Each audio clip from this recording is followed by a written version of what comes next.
हाँ तो दोस्तों यहाँ पे टाटा कंज्यूमर की सब्सिडरी कंपनी टाटा कॉफ़ी के Q4 के रिजल्ट्स आ गए हैं। तो उसी के बारे में हम इस वीडियो में बात करेंगे और जानेंगे कि अब इसमें इन्वेस्ट करना चाहिए या नहीं। तो चलिए शुरू करते हैं।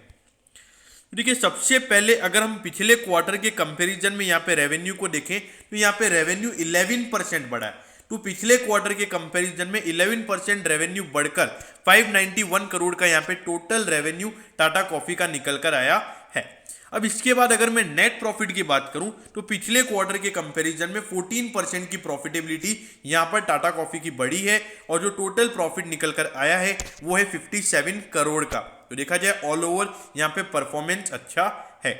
अब पिछले साल के जनवरी से मार्च वाले क्वार्टर से अगर हम कंपेयर करेंगे तो उसके मुकाबले भी यहाँ पे 14% का रेवेन्यू ग्रोथ हमको देखने को मिला है।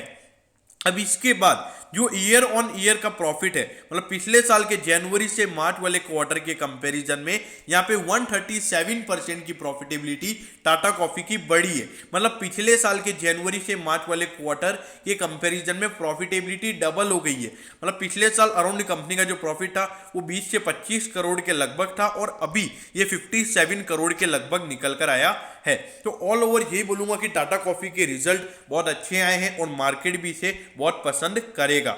अब इसके बाद अगर मैं डिविडेंड की बात करूं तो 1.5 रुपीज का यहाँ पे इन्होंने डिविडेंड डिक्लेयर किया है। डिक्लेयर नहीं किया, ये रिकमेंडेशन है। अब रिकमेंडेशन यानी इसके बाद मतलब बोर्ड मीटिंग होगी, फिर बोर्ड मीटिंग में शेयर होल्डर्स अप्रूवल देंगे, उसके बाद ये डिविडेंड डिक्लेयर होगा। लेकिन देखिए ऑलमोस्ट 99% ये डिविडेंड एक्सेप्ट हो जाता है, तो इसलिए मैं ये बोलूंगा डिक्लेयर किया है। अब देखिए 2386 करोड़ का मार्केट कैप है, स्मॉल कैप कंपनी है। यहाँ पे डिविडेंड भी 1.17% का है।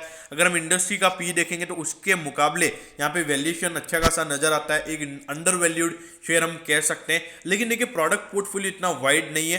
बाकी टाटा कंज्यूमर का प्रोडक्ट पोर्टफोलियो एकदम वाइड है, लेकिन ये उसकी सब्सिडरी कंपनी है। और उसके बाद में अगर हम अर्निंग पर शेयर की बात करें तो वो भी 5.38 है। तो all over valuation point of view से अट्रैक्टिव नजर आता है।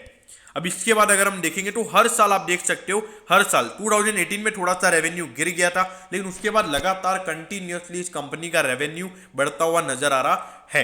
लेकिन अगर हम प्रॉफिटेबिलिटी की बात करेंगे तो इसकी प्रॉफिटेबिलिटी पे एक डाउट लगा हुआ है।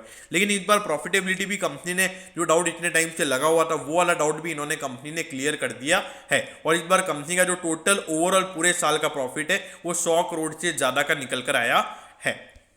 अब यहाँ पे अगर आप देखोगे टाटा कॉफी का जो शेयर है, अगर आप देखोगे तो ये 2018 से ये गिरा हुआ ही है। ऑलमोस्ट ये 2018 से इतना नीचे और 48 का इसने लो भी बनाया हुआ है। तो अगर 5 साल के हिसाब से बात करें तो 40% के रिटर्न दिए, एवरेजली 8% के। तो ज़्यादा इसने रिटर्न दिए नहीं है अपने शेयर होल्डर्स को। देखिए 183 का स्टॉक का हाई है, तो अपने हाई से अगर हम देखेंगे तो अराउंड 30% करेक्शन पे ये स्टॉक आपको अभी मिल रहा है। तो देखिए जिस तरीके का परफॉर्मेंस और जिस तरीके की ग्रोथ यहाँ पे टाटा कॉफी ने दिखाई है पिछले साल के कंपैरिजन में, तो हो सकता है मार्केट इसको अच्छे से पसंद करे और शॉर्ट टर्म में ये स्टॉक आपको 150 रुपीज तक जाता हुआ नजर आ सकता है। और अगर आपने लॉन्ग टर्म इन्वेस्टर हो आप और लॉन्ग टर्म के लिए अगर टाटा कॉफी में आपने इन्वेस्ट किया हुआ है तो आप बने रह सकते हो।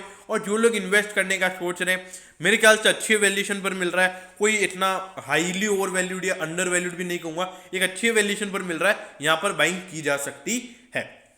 तो दोस्तों मैं यही होप करूंगा कि टाटा कॉफी के Q4 के रिजल्ट्स के बारे में आपको सब कुछ पता चल गया होगा। अगर आपकी कोई भी क्वेरीज होती है तो आप बिल्कुल फ्री हो, आप कमेंट सेक्शन में कमेंट कर सकते हो, मैं जरूर आपके कमेंट पर रिप्लाई करूंगा। ओके दोस्तों, thank you, have a nice day.